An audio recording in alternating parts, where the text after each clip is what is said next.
చూడండి ఫ్రెండ్స్, మా పిల్లలు అయితే తేనె కోసం అయితే చూడండి ఎలా క్యూ అయితే కట్టారో. ఇంకా వాళ్ళ కోసం అయితే నేనైతే తేనె అయితే ఒక గిన్నెలో అయితే పోస్తున్నాను ఫ్రెండ్స్. చూడండి, స్వచ్ఛమైన తేనె అండి ఇది. ఇంత స్వచ్ఛమైన తేనె మనకు అన్ని చోట్ల అయితే దొరకదు. ఇంకా మేమైతే తెలిసిన ఆయన దగ్గర నుంచి అయితే తీసుకొచ్చాం ఫ్రెండ్స్. చూడండి, మా పిల్లలు అయితే చూడండి ఎలా వెయిట్ చేస్తున్నారో.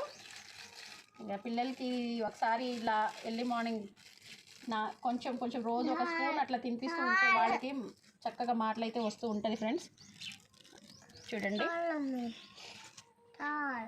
చూడండి ఫ్రెండ్స్, ఎంత చక్కగా అయితే ఉందో తేనె. మనమైతే సీసాలో ఈ విధంగా అయితే స్టోరేజ్ అయితే చేసుకోవాలి. ఇలా చేసుకుంటేనే ఇంకా ఎక్కువ రోజులు అయితే వస్తూ ఉంటుందండి. ఇలా సీసాలోనే అయితేనే బాగుంటుంది.